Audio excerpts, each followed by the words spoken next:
Greetings, Diocese of Olympia. Lent has arrived, and I wanted to give you a little bit more about my Lenten book, Now You See It, How Technology and Brain Science Will Transform Schools and Business in the 21st Century, a selection that I know has left some of you scratching your heads. If you've been keeping up with the Lenten book selections over the years, you might see a bit of a pattern. I've tried to select a book one year that very much comes from and is directed toward our Christian existence, the daily life of the church, and then in other years have tried to perhaps focus us outside that. This one certainly goes way beyond it. I don't believe the word church or faith come up anywhere in this book, and that's exactly why I selected it. After reading several books this year, and also after completing our 2 years of work with our Outside Church Walls group, I felt the entire diocese, or at least those willing to go along on this journey, should experience a bit of what that group tried to do and pointed us all to do from their work. This book is about relearning. The author, Dr. Cathy Davidson, a Duke University professor, has written this book, which I think is first and foremost about change, and even more about how we as humans, locked into so many ingrained patterns, beliefs, routines, can relearn, even in the face of a brain that's wired to keep us from it, if we don't pay attention to it.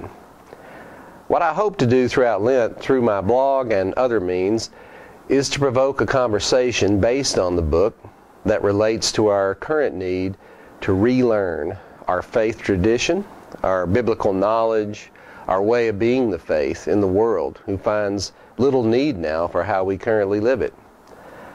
I hope that some of you will read it with this lens and offer the nuggets of wisdom and challenge you find in it. But most importantly, I'm most drawn to this book and about relearning in relation to our very real illness, which we continue to be afflicted with in this country and in our church, the disease of racism. Through our history, we have become hardwired for it. There is much we have to retrain our brains and our hearts in order to get out of it. I wanted to get you started on this book because while it touches on this disease, it goes beyond it and offers some ways for us to think and process and hopefully change. I want to tell you that along with this book, I'm reading 2 others during Lent, going back and forth between them. One new, one a classic. The classic is The Soul of Black Folk by W.E.B. Du Bois. And the new one is The New Jim Crow, Mass Incarceration in the Age of Colorblindness by Michelle Alexander. I'm hoping for a combination of what goes on inside me as a human put up against what result I get when I don't pay attention to that. It's an experiment, I know. You may not like it. If you don't, I hope you will find some other way to go deeper this Lent. And if you do, I hope you will share it. I do most especially hope you will share other books, materials, articles, films that challenge our racism in this country and in ourselves, so that we might share those as we go along. The issues in the Holy Land are about race, and there are many things we can learn about ourselves and our struggles from that struggle.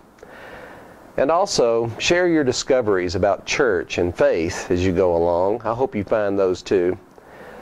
I would begin with perhaps one of the most intriguing stories in this book, Now You See It, where the title itself comes from, the gorilla experiment. It comes up early in the book. Read it, perhaps look up more about it online, but most importantly, think amongst yourselves about what our gorilla is. What are the things that walk right across the stage, right in our line of sight, that we don't see about ourselves, about others, about our church? If that question doesn't seem to connect for you, what does about that experiment? There's so much that Jesus says about spiritual blindness. In fact, it's never written that he used any descriptor. He just called it blindness. Davidson is saying there is truth in that. There is difference between the physical function of sight and what we actually take in. I would love to hear your thoughts as we go along. No matter what, may this be a deeply blessed and holy Lent for you.